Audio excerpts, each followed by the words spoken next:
¡Vamos a darle a! Estás en el podcast de Edgar Pacheco y Jorge Carrillo, el rincón ecléctico de la teología. Estás en sintonía. Bienvenido a Jesús no dijo eso.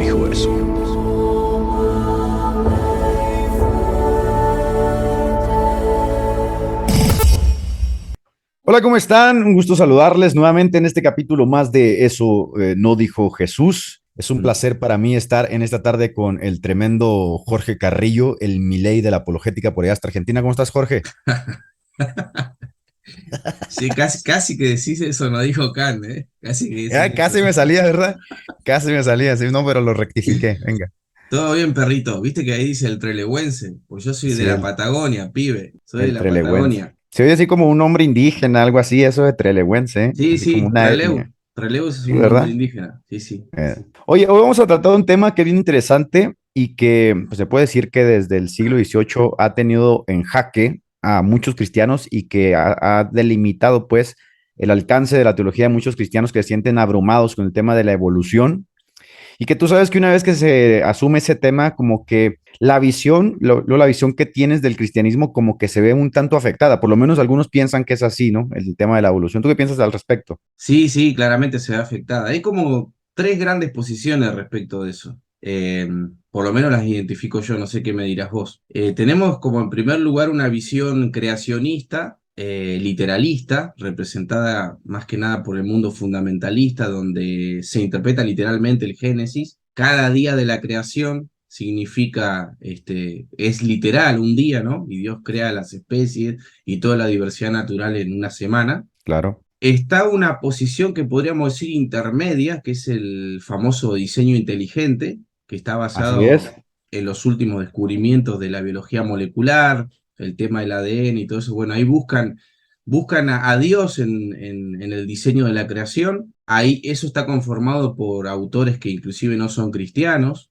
Ahí no hay nada de fundamentalismo, pero se aleja, digamos, del evolucionismo neodarwinista. Claro. Hay una tercera posición, porque claro, nosotros estamos hablando en un contexto religioso, ¿verdad? Por eso hay tres posiciones. La tercera posición sería el evolucionismo teísta, que incorpora las ideas de la evolución, trata de estar en concordancia con la ciencia, entonces postula que Dios pudo haber, digamos, utilizado la evolución tal como la promueve el darwinismo para que Dios utilizó, potenció la materia para que para que pueda haber diversidad de especies, y entonces estaría justificado admitir ese método darwinista dentro de la fe. Algo así, ¿no? Totalmente, estoy de acuerdo contigo. Fíjate que John MacArthur, ¿no? Pues que es un adalid representante justamente de este sector conservador, porque no estilo fundamentalista, escribió un libro ya hace un tiempo denominado La batalla por el comienzo, que asume justamente que todo lo que tenga que ver con el Génesis, pues implica una batalla para el creyente en torno a su cosmovisión.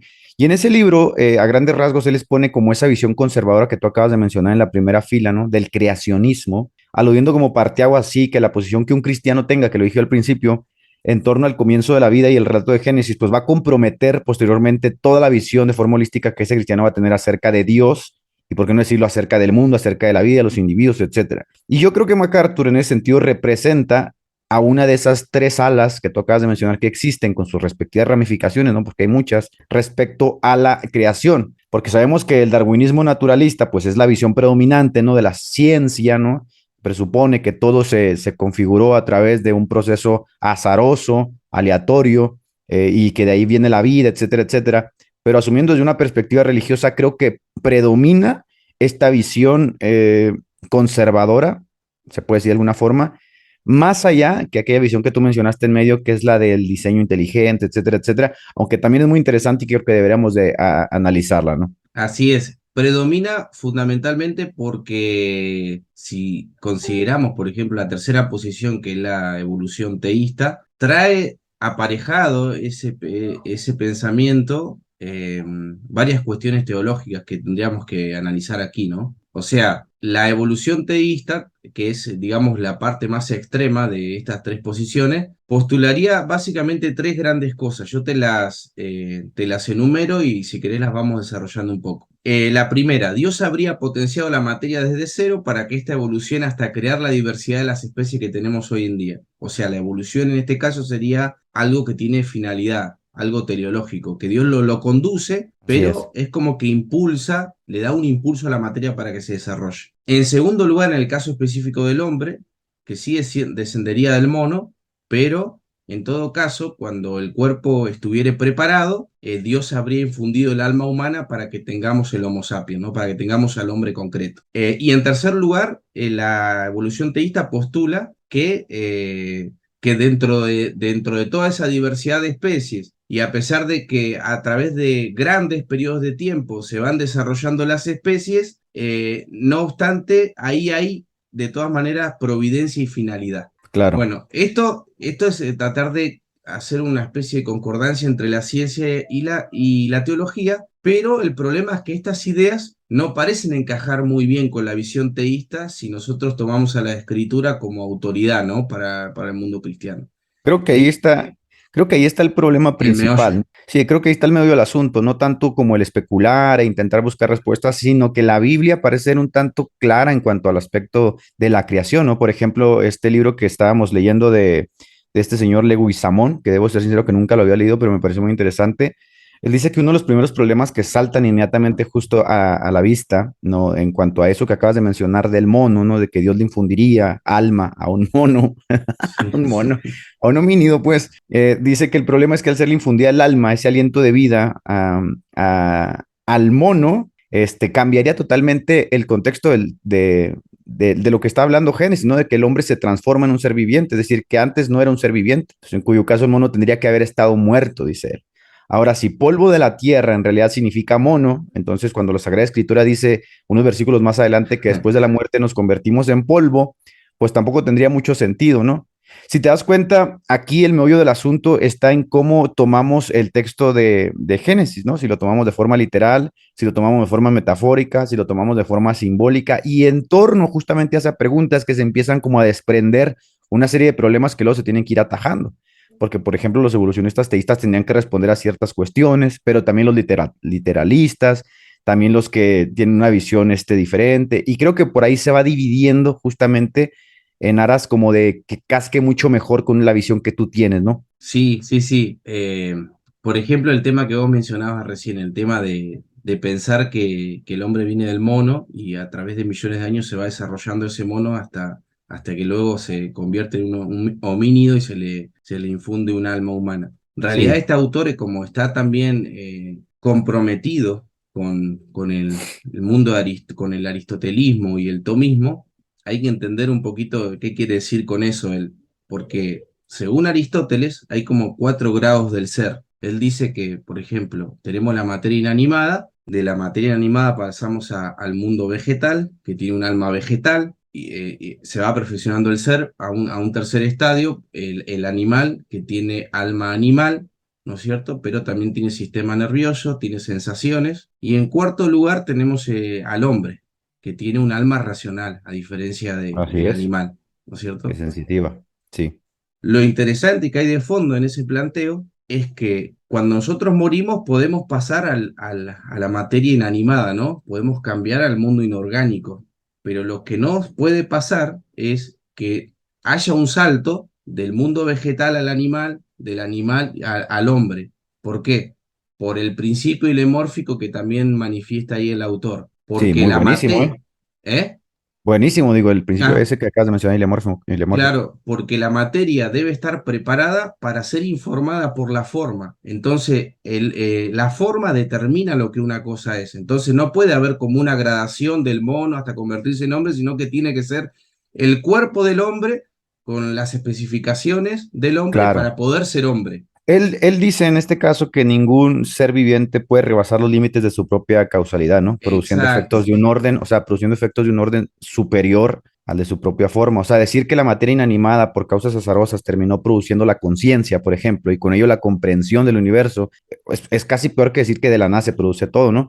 Y creo que esa fue parte del debate que tienen justamente Charles Darwin y este Wallace, ¿no? Que Wallace viene siendo como el posterior a Darwin, porque Wallace empieza como a estudiar las diferentes tribus y se da cuenta que tendría que aceptar que una inteligencia superior o de orden superior era la causante de la inteligencia humana, porque de otra forma no se podía explicar la capacidad intelectual de ciertas tribus primitivas en relación, por ejemplo, con la inteligencia de los occidentales, ¿no? O sea, no hay como una forma de explicar justamente lo que acabas de mencionar, ese gran salto, ese gran paso que se da de ser una materia inanimada, de repente a tener conciencia, trascendencia, etcétera, etcétera, rebasando los límites de tu propia causalidad, ¿no? Claro, vos mencionás el tema del principio de causalidad. Claro, ahí lo que se está negando en el fondo es la causa eficiente, la que hace que el hombre sea hombre y no sea otra cosa.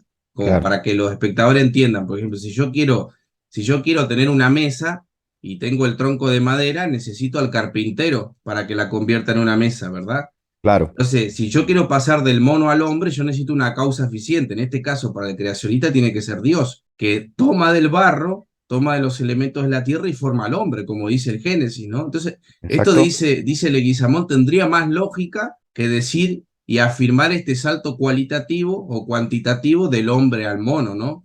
Y tiene lógica lo que dice. Sí, claro, porque en última instancia, por ejemplo, Darwin aseguraba que la diferencia entre el mono y el hombre, por decirlo de alguna manera, no era por ejemplo, la diferencia en la inteligencia entre el hombre y el mono no era una diferencia, como tú mencionas, cualitativa, sino era una diferencia de, de Claro. grado solamente, una diferencia de grado solamente. Fíjate, este tema en particular, eh, los cristianos, por ejemplo, los cristianos que van a sus iglesias, tú, yo, los cristianos que van a sus iglesias evangélicas, ¿no? Y que tienen que asumir esta decisión de qué es lo que creer, pues a muchos los pone tras las cuerdas, tú lo sabes, ¿no? O sea, porque en la escuela son bombardeados de la teoría darwinista, ¿no? Materialista, que se asume como la teoría científica. Pero hay Claro. muchos científicos que no la creen, o sea, hay muchos científicos que están en desacuerdo. Por ejemplo, estuve yo estudiando que en el 2018 se llevó a cabo en Michigan un sínodo denominado Fundación para el Desarrollo de la Conciencia, que estuvo compuesto por una camarilla de científicos que dieron inicio a lo que ellos denominaron el nuevo paradigma científico, en el que invitaban a aquellos científicos de todo el mundo que no concordaban con el materialismo científico a que se unieran a este nuevo movimiento integrista que buscaba de alguna manera integrar una respuesta ya que tuviera en cuenta la espiritualidad, la religión, etcétera, como una dimensión real del ser humano. Y tú lo mencionaste cuando ahorita que diste las definiciones de cuáles tipos de evolucionismo había, pues está justamente estos cristianos que adoptan una suerte de teísmo evolucionista. ¿Podríamos decir desde tu perspectiva que esto cuadra con el texto de Génesis? Eh, El hecho de que, por ejemplo, Dios haya utilizado la evolución como una manera de llevar a cabo la aparición del hombre en la tierra, la vida en la tierra. yo creo que no cuadra con el Génesis. ¿En qué sentido? O sea, algunas cuestiones específicas que ellos mencionan como podrían, digamos, cuajar, en el sentido de bueno, que el Génesis nos dice que Dios crea todas las cosas, ¿no es cierto? Entonces, evidentemente, aunque sea por la evolución, el poder y la providencia de Dios estaría ahí. Eso básicamente sería casi lo único que coincide con el Génesis, ¿no? Pero el Génesis parece manifestar, por más que tenga un cierto ropaje mítico, pero en un sentido no peyorativo, sino en un sentido de lo que es el lenguaje mítico en sí, ¿no? Claro, Que claro. trata. Tendría de fondo, a pesar de ese lenguaje que se corresponde con un género literario determinado, de acuerdo a las distintas formas de escribir en la antigüedad y de las cosmogonías antiguas, tendría un par de verdades sustanciales que no podrían ser compatibles con un evolucionismo teísta, por O ejemplo, sea, ¿no? tú dices que de trasfondo, la lectura que hacemos de Génesis de trasfondo tiene como esta historia que debería tomarse como tal, ¿no? Que nos está tratando de transmitir una realidad, probablemente arropada con ese lenguaje mítico, ¿no? Claro, y te voy a decir cuáles son para mí, esas verdades sustanciales que se desprenden de este relato. Bueno, uno, por ejemplo, que Dios crea a partir de la nada. Sí, Dos, que Dios es el creador de todas las cosas y no hay un politeísmo, sino un Dios único, ¿verdad? así es. Hay un Dios único. Tercero, que Dios crea al hombre del polvo de la tierra, o sea que no habría ningún proceso evolutivo en ese aspecto, sino que el hombre es el culmen de la creación, así que eso no tendría, digamos, ningún correlato con las ideas darwinianas, aunque el evolucionista teísta trata de adornar esto. Y hay una cosa que es muy importante, que el Génesis dice que Dios crea las cosas en un estado de perfección, cosa que no coincide tampoco con la teoría evolucionista, porque vos pensás una cosa, una de las cosas que logró Darwin es desprender, romper totalmente y separar la idea de religión y y la biología, el naturalismo. O sea, Claro, antes eso estaba relacionado, ¿no? Dios es el creador y se estudiaba la biología pensando que Dios era el creador, pero el tipo rompe con eso y lo que empieza a mostrar que en realidad lo que hay de fondo es un extremo sufrimiento, un mecanismo llamado selección natural que da lugar a las especies a través de un proceso cruel donde sobreviven los más fuertes, así ¿no es es, más cierto? aptos. Entonces, eso tampoco coincide con un estado de perfección. Entonces, a mí lo que me surge con esto es que el evolucionismo teísta estaría un poco forzando las cosas, o sea, que de fondo habría una filosofía concordista con la ciencia. No sé si estás... Buenísimo, buenísimo. No, buenísimo. Mira, ahorita que acabas de decir eso, me interesa mucho recalcar que estar siendo condicionados constantemente a recibir la idea de que la evolución es lo aprobado científicamente, pues puede llegar como a condicionar, ¿no? El pensamiento, la forma en que vemos la religión, etcétera. Por allá del siglo XVII, tú sabes que hubo un gran avivamiento, el avivamiento inglés, que fue liderado por los hermanos Wesley, otras personalidades importantes, logró aumentar la tasa de asistencia a la iglesia de Inglaterra en un 60%, ¿no? Fue un avivamiento, pues, épico. Pero ya había entrado el siglo XVIII, la tasa de asistencia se había reducido hasta un 24%, actualmente ronda el 6%, o sea, está sumido totalmente en un secularismo Europa. Pero hubo una pregunta, o sea, ¿qué pasó? Que salimos del 60% al 24%, y algunos eruditos y expertos en el tema aseguran que fueron los denominados tres torneos intelectuales. La vez pasada hablamos de uno, ¿no? Que fue justamente la crítica escéptica de la Biblia, la alta crítica, etcétera, la filosofía ilustrada y luego el naturalismo darwiniano, ¿no? Claro. Porque este último, o sea, el naturalismo darwiniano, suponía un reto tremendo a pastores metodistas que no tenían formación, obviamente, que eran personas que le apostaban a la revitalización espiritual espontánea, ¿no? A través del canto, la santidad, etcétera, pero que intelectualmente estaban muy deprovistos justamente de argumentos para rebatir algo que, o sea, nació de repente y parecía dar una respuesta a todas esas preguntas que la Biblia había abordado por mucho tiempo, la teología, ¿no? Los Claro. tomó por sorpresa y los recluyó a una fe, pues lamentablemente así introspectiva, al ostracismo, y que no tuvo cómo responder. Y creo que hasta nuestros días, muchos jóvenes, muchas personas, cuando se enfrentan realmente a este asunto de la evolución, de este versus ciencia, religión, muchos se decantan por el asunto de la ciencia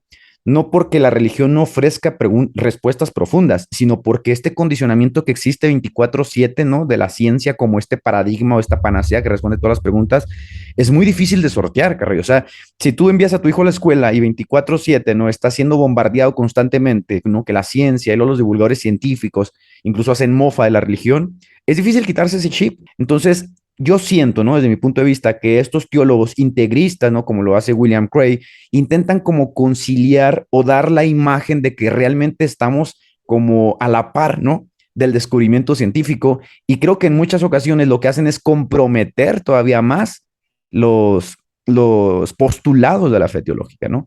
Por ejemplo, a mí en lo personal me causa mucho conflicto todo lo referente a lo que la Biblia dice, por ejemplo, del pecado original, que tú sabes que es un dogma, pues, de los fundamentales, ¿no? Que sostiene la ortodoxia, y el pecado original en su origen, ¿no? Es decir, cometió por un solo Adán, se transmite por generación, no por imitación, como luego llegaría a asumir el teísta evolutivo, ¿no? Entonces, ese tipo de pasajes, por ejemplo, me causan conflicto, ¿no? Si hubo o no hubo una primera pareja humana histórica, ¿no? Como luego dice el Génesis, ¿no?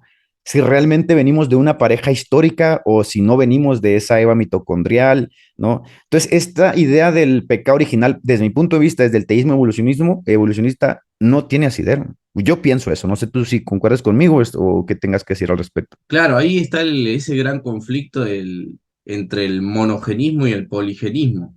¿Por qué poligenismo? Porque en realidad la evolución postula comunidades, Así entonces es, no postula individuos. que la evolución se da en comunidad, La no reconoce naturaleza no individuos. reconoce individuos, una frase pachequiana esa. Ya andas chutando mis frases. Y claro, entonces el monogenismo postula claro, que todo vendría el hombre vendría de una sola pareja y eso es lo que, el dogma del pecado original está sustentado en Adán y Eva, digamos, eso sin ninguna duda. Entonces, claro, eso pone en crisis un aspecto de la teología cristiana muy fuerte. Pero también hay que decir una cosa, y es la siguiente, que la ciencia también a partir del siglo XVIII en la Ilustración se endiosa y cree tener las respuestas de todo. Y en el caso de la evolución, de la evolución biológica darwiniana, neodarwiniana, también hay problemas, digamos, Claro. dentro de esta teoría, ¿no? Déjame desarrollarlo un poquito Dale, dale, dale, dale. para poder entrar, Dale, perro, dale. para poder explicarlo. Pues una señora justo preguntaba ahí en Cultura Teológica, ¿viste? Decía que expliquemos un poquito para explicar a los niños, algo así, decía, ¿no? Explícale en palabras del vulgo, perrito, ¿eh? No, no vengas con tus cientifismos y esas cosas. No, no, no. Dale.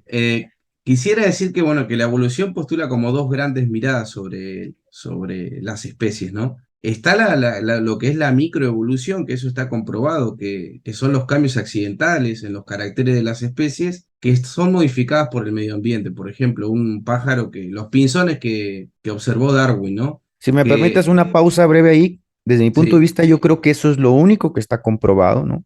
A través de la observación. exactamente, exactamente. Y las Dale, sigue, mariposas, sigue. y Sigue, bueno, sigue. entonces el medio ambiente condiciona a una especie y se produce una cierta mutación para que esa especie se pueda adaptar al medio, como por ejemplo las mariposas también cambia su gama cromática, etcétera, etcétera. En los hombres también, depende de dónde estén, si tienen que caminar o tienen que hacer ciertas cosas, van a modificar un poco su estructura, pero es un cambio accidental. Eso se Claro, contrapone a un cambio sustancial que es un cambio de especie a otra, ¿no? Lo que no está realmente probado en la evolución es justamente eso, el cambio de una especie a otra. ¿Por qué? Porque eso no puede estar sujeto a observación, se necesitan millones de años. Y lo han hecho por 30 años y no han conseguido, por ejemplo, con esa famosa mosca, ¿no? Del vinagre, que han tratado de lanzarle iones, hacerle procesos para que pueda mutar en otra especie y no lo han logrado. Han generado alguna mutación en la mosca, pero nada que sea considerable o que pueda cambiar a otra especie. Entonces, como no se puede observar por las cantidades de tiempo que requiere el cambio de una especie a otra, algunos han propuesto que en este caso la teoría de la evolución, y esto lo dicen agnósticos y ateos, no necesariamente cristianos, ahí tiene un punto débil la teoría de la evolución. ¿Por qué no se puede probar este mecanismo? Y acá me acuerdo de Popper, ¿te acordás con su teoría de la falsación? Que claro. una teoría tiene que ser falseable y no puede ser falseable porque no se puede, digamos, someter a un experimento el cambio de una especie a otra. Ni tampoco está apoyado esto por el registro fósil, porque hay un registro fósil, pero es poco, digamos, lo que hay. Entonces, ahí, digamos, el cristiano, si quiere ser concordista de alguna manera, estaría ciertamente justificado porque a medida que avanza la ciencia y de la mano de la biología molecular también, esto, digamos, está en jaque. Este proceso de la teoría de la evolución no está comprobado. No sé qué decís vos de esto. Fíjate que hoy, afuera del aire estuvimos platicando, yo te hice una pregunta acerca de la escuela de antropología alemana, que le resultó en muchas críticas a la teoría de la evolución y le supuso muchos retos. Y yo creo que la gente debería saber que el evolucionismo tiene sus críticos, o sea, tiene fuertes críticos que pertenecen justamente al gremio de científicos, pero que esas palabras, evolución y evolucionismo, como todos los sismos, pues han significado cosas distintas a través de los siglos, ¿no? A través de las décadas, de los años.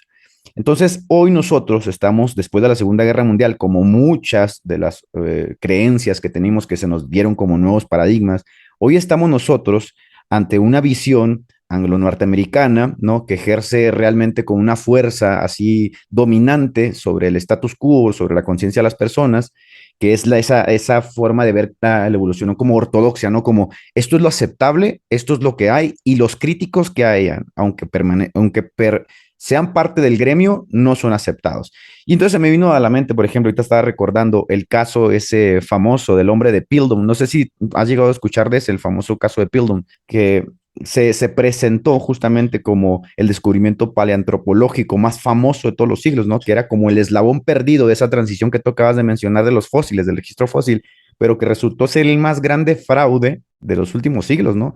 O sea, porque hay como esa tensión de querer justamente pelear contra la religión y descartarla, o sea, quitarla de en medio, ¿no? Como zafarse el yugo de la religión. Y estos tipos, estos paleoantropólogos, lo que hicieron fue, pues, poner pedazos de simio, no sé qué, de otras partes en ese cráneo del hombre de Piltdown, que resultó un tremendo fraude. Entonces aquí hablas ya de un sesgo, hablas ya obviamente de que hay como una suerte de agenda, de ahí a llamarlo evolucionismo justamente, y no simplemente teoría de la evolución, sino evolucionismo porque hay una agenda de llevar a toda costa la creencia hasta sus límites, a pesar de que haya críticas muy buenas, como las que acabas de mencionar, que no son tomadas en cuenta, ni van a ser tomadas en cuenta. Entonces, estaba leyendo yo, por ejemplo, que la vertiente de la del diseño inteligente que intentó meterse en las escuelas se descartó de facto, justamente porque se consideró que no estaba acorde con la ciencia. Pero tú acabas de mencionar algo muy interesante. O sea, el registro fósil, no es observable justamente la evolución. Tienen que meter este supuesto de miles de millones de años, ¿no? Que es como la varita mágica siempre. Cuando hay algún argumento en contra, ellos siempre sacan como esta carta. No, pues es que esto no es observable porque tienen que pasar miles de millones de años, entonces no va a ser posible. Y es como una forma muy, no sé, muy burlesca, ¿no? De quitarse encima la crítica. Pero retomando al tema del hombre de Piltdown, me llama mucho la atención que esta tensión que existe entre la religión y la ciencia, en última instancia también quien la tiene que vivir somos nosotros. No sé si estarás de acuerdo conmigo. O sea, la vive el cristiano de a pie, la vive la gente de afuera, la vive la gente que está en las escuelas, porque dicen, ¿y a quién carambas le creo? ¿No? Por un lado tenemos Claro. a la religión que ofrece como estas grandes respuestas generales, y por otro lado tengo a la ciencia que se proyecta como la panacea no indiscutible de que hacen las cosas a través del método científico y dicen, ¿y a quién le creo? Entonces, ¿tú qué le podrías responder así a grandes rasgos, ¿no? Ya te puse en una encrucijada a un Sí. jovencito, por ejemplo, que está estudiando, tú sabes, en la universidad, se encuentra con su profesor, ¿no? De miras ateas, de miras estrechas, que le dice, pues la religión en realidad es, como decía Comte, ¿no? Es una parte de los estadios del conocimiento del hombre, pero obsoleto, que da paso justamente al conocimiento positivo de la ciencia y está descartada de facto. ¿Tú qué le dirías? Qué preguntita que me tirás siempre vos. No, le diría que en realidad, por más que la ciencia se postule como el saber absoluto, la verdad absoluta, que no es así, que hay ciertos presupuestos detrás de la ciencia, uno de los que vos estabas mencionando, uno que estabas mencionando vos, y la ciencia tiende a extralimitarse de su campo observable y se introduce en la metafísica, que es justamente lo que muchas veces critica la ciencia, ¿no? Dice, por ejemplo, Stephen Hawking sacó un libro en una oportunidad que decía que la metafísica ha muerto. En Así ciertas es. palabras, la filosofía ha muerto, ¿no? Sí, él decía eso, Pero que la filosofía estaba muerta. claro, eso es un claro intento de querer acabar, digamos, con el pensamiento metafísico, pero ellos hacen metafísica desde la Claro, misma ciencia. ¿Dónde está esa metafísica? Bueno, en esos presupuestos en los donde presupuestos. ellos quieren ir en contra de la religión, ¿no? Y mostrarle a la gente que en realidad la ciencia tiene las respuestas para todas las cosas.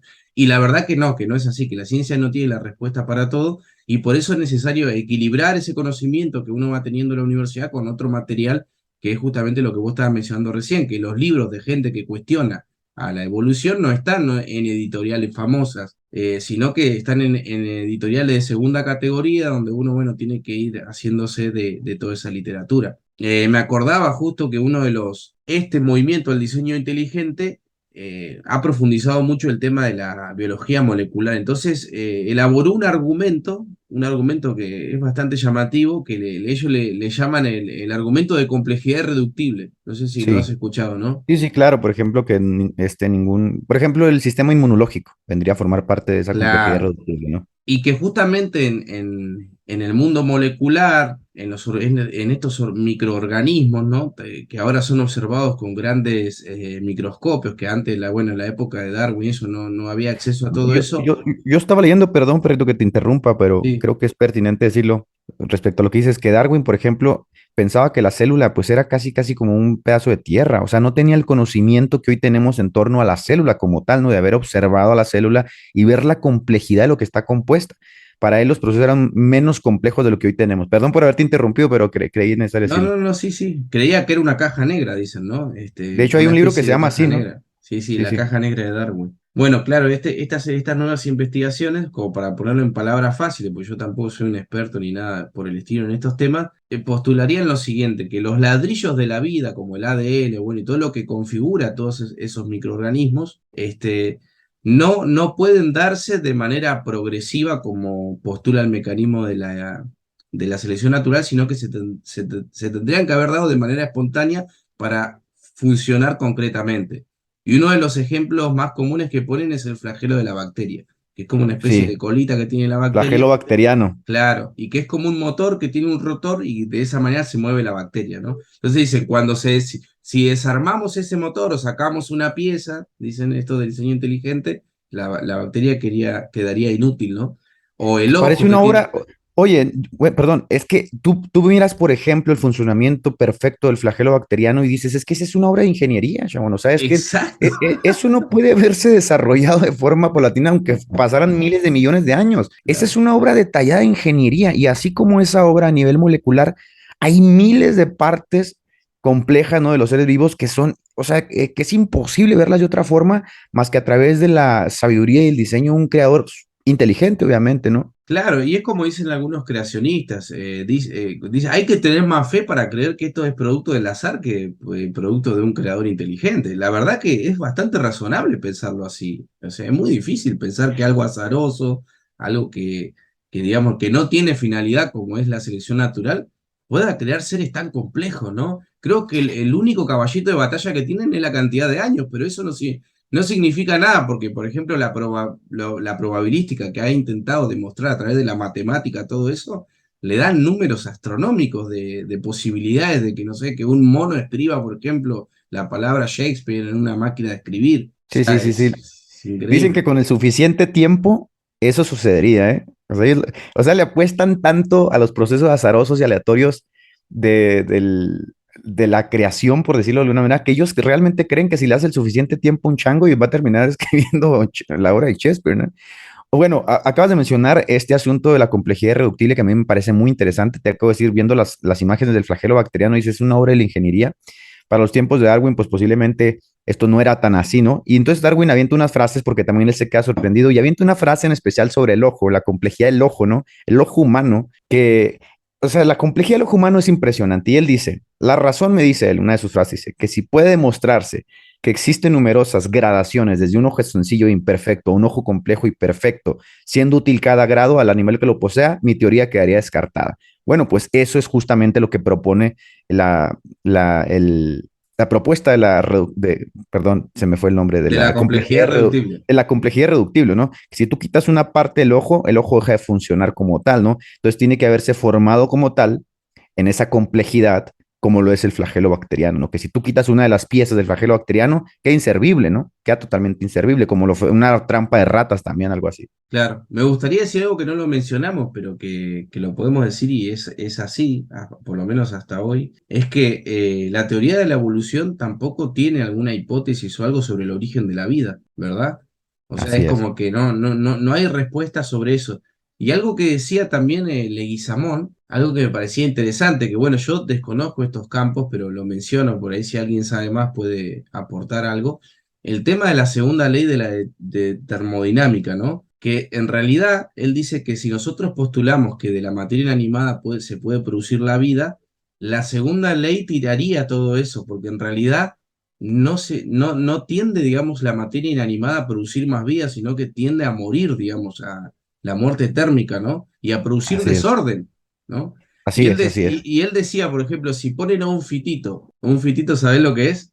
No, ¿qué queda con un fitito? Es un Fiat 600. No sé si lo Ah, conocés. esos que parecen zapatitos, Sí, sí, dice, carritos que sí, parecen zapatitos. claro, dice, y este escritor te da risa porque él va tirando ironías mientras va escribiendo. Dice, si ponemos un fitito y dejamos que pasen 50 años, no vamos a encontrar un 0 kilómetro. Dice. Vas a encontrar una chatarra ahí toda oxidada, porque claro, no hay posibilidad de poder crear orden desde la materia inanimada. Me parece un argumento bastante bueno, perrito, ese, ¿eh? Claro, Habría que claro. investigarlo más. Yo no tengo las herramientas para profundizarlo desde el campo que se requiere, pero me parece bueno. Estaba leyendo, bueno, sí estaba leyendo en una parte de un libro de Richard Dawkins, tú sabes que es uno de los defensores de la postura darwinista y pues es uno de los ateos más renombrados. Él dice que uno de los argumentos más fuertes o que le causan más ruido a él justamente en torno a la creación de la vida, etcétera, es justamente el ajuste fino, que por ahí lo propugna mucho William Craig, ¿no? Y entonces él dice, bueno, obviamente, él dice que nosotros hay una paradoja antrópica ahí porque lo vemos como diseño justamente porque nosotros lo estamos observando de esta manera, ¿no? Otro espectador, dice él, podría verlo de otra forma, no diseñada, etcétera. Pero hay un Wallace, creo que se llama, no sé si estoy diciendo bien el nombre. Él dice que no deberíamos dejar que los cristianos, dice, se apoderen de la palabra sorpresa del diseño que existe, ¿no? porque realmente dice el universo parece estar diseñado, pero no, o sea, no dan su brazo a torcer, ¿ves? Claro, Tienen toda parece. la, parece, dice, tienen toda la evidencia entre sus ojos, como dice Romanos, ¿no? De que hay una mano creadora de suprema inteligencia que ha diseñado justamente el universo y lo ha ajustado finamente. Y ellos lo saben, chavos, o sea, ellos lo saben porque este tipo dice en su libro, es que sí parece, dice, parece que hay un diseño en todas estas cosas, pero no debemos dejar que los cristianos se apoderen de la palabra, ¿no? Es que esta cuestión ni siquiera tiene que ver con el cristianismo, ¿no? Entonces es una cuestión de la cosmología, o sea, es que es impresionante, ¿no? Por eso el debate, el diseño inteligente, se puede dar desde fuera de las límites de la religión, sin ningún problema, como una hipótesis, ¿no? De que detrás de todo este diseño hay una fuerza inteligente superior que, como decía Wallace, ¿no? El que debatió contra Darwin, que diseñó la vida, así como tal. Entonces, hablando de los 3 puntos, recapitulando justamente en el tema que tú mencionaste al principio, de ese creacionismo conservador que puede estar asociado en algún grado a la visión fundamentalista, ¿no? Y que interpreta el relato del Génesis al pie de la letra de forma literal, entre esa visión intermedia, por decir mitigada, integrista, que intenta conciliar la visión de Génesis con el descubrimiento científico, y que te lo mencioné que de alguna forma estaba asociada con la encíclica católica Humanis Generis de Pío XII, y la visión materialista, ¿no? Que asume que la vida es el resultado de un cúmulo de procesos aleatorios y nada más. ¿Cuál a ti te hace más ruido? O sea, que digas, creo que yo personalmente, desde lo que he estudiado y lo que me gusta a mí, esta visión, independientemente de que te juzguen, etcétera, esta visión es la que a mí me casca más. Mirá, yo no me podría inclinar al evolucionismo teísta por estas cuestiones que no veo cómo se pueden llegar a conciliar una idea de la evolución, la verdadera idea que es la neodarwinista con el cristianismo, porque la evolución teísta no pertenece a ninguna rama científica, digamos, o sea, son Así como es. ideas. El literalismo burdo de los conservadores o fundamentalistas tampoco me cierra. Entonces yo estaría como más en el punto medio en el diseño inteligente y dejaría ciertas cuestiones en el plano del misterio. Lo siento, pero no me No queda sé. otra, digamos. Dirías simplemente no sé, ¿no? No sé. Claro, simplemente diría que yo veo que veo la mano del diseñador y veo que es razonable creer todo eso, pero también veo, por ejemplo, un registro fósil, veo la edad de las rocas, veo que hay una cierta evolución en el sentido de que hay seres como que más perfectos por el registro fósil, que no estoy diciendo ahí que estoy apoyando la teoría de la evolución, sino que eso está ahí, digamos, en la ciencia, está para verlo y observarlo y que el Génesis en este caso no me daría a mí la complejidad que ha habido a lo largo de toda la historia de la creación, digamos, porque, por ejemplo, uno de los grandes problemas que no resuelve el Génesis ni la Biblia son los dinosaurios, ¿no es Claro. cierto? Y un montón de cuestiones más. Entonces, ahí yo creo que no me queda otra que el misterio. No veo que puedo ser evolucionista y cristiano, me parece que no son compatibles, pues son dos teorías que no se pueden... La Yo evolución estoy es... totalmente de acuerdo contigo en eso, ¿eh? Creo que no son compatibles. Creo que este intento de integración es más como para quedar bien con la ciencia, ¿no? Con los postulados modernos de la ciencia, pero creo que no se puede. O sea, siendo sinceros, siendo muy sinceros en cuanto a lo que implica ser cristiano, sí, yo también creo que no se puede. Yo estaba leyendo hace unos días a Karl Jasper, este famoso psiquiatra. Él hace un análisis muy fuerte de Nietzsche, ¿no? Retomando a este sacrosanto pensador. Él dice que Nietzsche en sus peroratas contra el cristianismo proyecta deseos, dice, proyecta anhelos de un cristianismo que a lo mejor no lo llamaba como tal, pero que en el fondo, ¿no? En su psique, él proyecta un deseo. Dice, a Nietzsche le faltó tiempo, ¿no? Es el análisis que hace Karl Jasper, dice, a Nietzsche le faltó tiempo para poder conciliar sus ideas y llegar a un punto de equilibrio. Murió lamentablemente ofendiendo al cristianismo, denostándolo, etcétera. Creo que hay muchas personas que actualmente se encuentran en una posición similar. Se sienten engañados de que por muchos años, al permanecer a una iglesia fundamentalista, conservadora, donde les enseñaron a leer el Génesis de forma literal, luego empiezan a estudiar un poquito, ¿no? Ahí a escarbar en el internet, en las redes sociales, y se topan con un ateo que les dice, mira, pues que has estado siendo estupidizado por la religión. Se sienten engañados, se sienten frustrados, abandonan la fe, y luego pasa el tiempo y como que llegan a un punto de equilibrio en el que dicen, bueno, es que también debo dejar a ver a la ciencia que en rigor de verdad deberíamos decir cientifismo, ¿no? De pensar que la ciencia es sacrosanta o la panacea que responde a todas las preguntas, aún en áreas que no le competen. Creo que debo dejar de ver a la ciencia de esta forma y tornar a un punto de equilibrio, que creo que es lo que tú estás diciendo y que se me hace a mí muy sano también, porque yo estoy en la misma posición que tú. Yo creo que hay muchas cuestiones que me dictan a mí de que hay una huella, independientemente de mi sesgo de confirmación de que soy cristiano.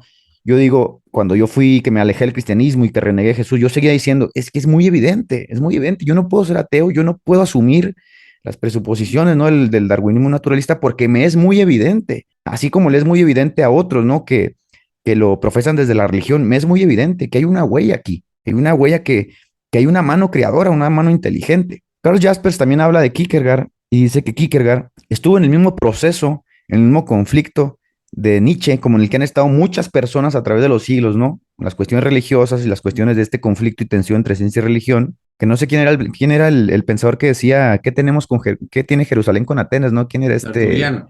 Tertuliano, ¿no? Que intentaban como solucionar este conflicto de esa manera.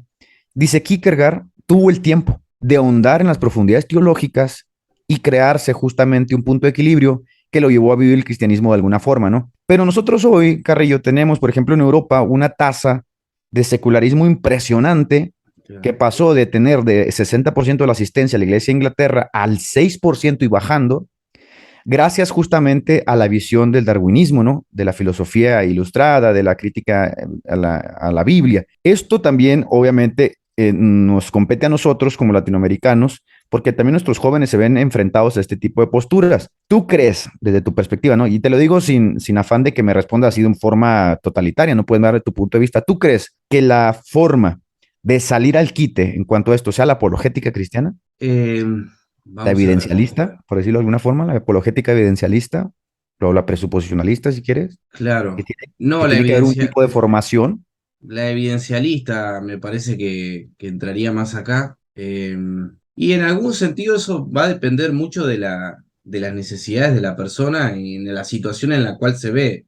O sea, la apologética, hay apologética, por ejemplo, Craig, hay apologistas que son, digamos, muy buenos, pero no creo que también tienen su sesgo. Ese es el problema, Claro, digamos. Que cuando uno entra a la apologética, porque yo he estado también, entra como un campeón ahí, porque dice, bueno, tengo todas las respuestas para la fe, y bueno, ve a Craig y se larga a llorar porque uno estaba en un pozo ahí, no encontrando respuesta, y Craig se convierte en el héroe. Para mí era una especie de héroe. Yo cuando sí, sí, sí, Craig sí, claro. refutaba a alguien me llenaba de emoción, te digo sinceramente. Pero después, a medida Sentías que que había, uno. sentías que había alguien que estaba a tu favor, ¿no? Alguien que podía defender lo que tú no podías defender. Exacto, exacto. Y decía, no podía creer que existía ese hombre y daba gracias a Dios por él. Y doy gracias a Dios por él también. Pero luego con el tiempo uno se va también viendo metiéndose en la bibliografía del otro bando también y se va dando cuenta que también tienen buenas objeciones. Entonces uno va llegando a un equilibrio, se da cuenta que la apologética no ofrece todas las respuestas. Y que si uno se pone muy fundamentalista con la apologética, inclusive al final puede resultar contraproducente. ¿Por qué puede resultar contraproducente? Porque muchas veces uno, si es honesto y quiere encontrar la verdad y uno encuentra ese sesgo de la apologética, le agarra como una especie de bronca hacia la apologética y empieza a tomar demasiado en serio los argumentos del contrario. Y en esos Claro. casos algunos pueden hasta perder la fe, que Se es lo hacen que. ateos, que creo lo habíamos mencionado Claro, ya, ¿no? exacto, exacto, exacto. Entonces, hay que buscar un equilibrio siempre en las cosas. Vos lo dijiste recién. La ciencia no tiene todas las respuestas y la religión tampoco. Entonces, el punto medio sería poder construir algo, una especie de síntesis no violenta, no sesgada, aunque siempre es imposible ser objetivo o no tener sesgos, pero que sea equilibrada para que nosotros tengamos una cierta respuesta de los dos lados, ¿no? Y me parece que está esa posibilidad, pero hay que construirla, hay que construirla. Ese es el Mira, tema. me quiero meter al último punto, que creo que es muy interesante, y ya casi nos comimos una hora aquí, Shaun. Eh, este personaje que tú me pasaste, que me pareció muy interesante el libro, casi lo acabé, si no sincero, no lo acabé. Me gustaría que este tema lo volvamos a abordar en una segunda entrega. Pero él dice que postular el origen del cuerpo humano, ¿no? Que ya lo habíamos dicho al principio, y el eformismo, a través de una evolución no finalista, es decir, porque los evolucionistas obviamente creen que la evolución sigue, sigue, sigue, sigue, y Claro, si la vida durara 20 millones de años, pues en esos 20 millones de años el cuerpo humano obviamente va a tener esas mutaciones, esas macroevoluciones de las que ellos hablan. Eso dice el equivale al principio, renunciar al principio de causalidad y a los principios del ser. Y aquí me gustaría que tocáramos el tema, porque nos metemos directo al punto de la redención. Es decir, ¿cuál es el fin ¿cuál es el final del hombre como tal, no? La Confesión de Fe de Westminster dice que el fin del hombre es ser feliz y disfrutar de Dios por toda la eternidad, ¿no? O sea, ese es el fin del hombre, disfrutar de Dios. Pero si nosotros asumimos como un teísmo evolucionista, ¿no? En el que no finalista, ¿qué pasa con la redención, Chema? O sea, ¿cuál es el fin de la redención, del pecado, de la caída? ¿Se podría hablar en sí de una caída como tal? ¿O tendríamos que redefinirla a través de este lenguaje, ¿no? Que cuadra con esa visión evolucionista, teísta? ¿O tendríamos que decir que hubo una caída como tal, pero no es como nosotros la creemos?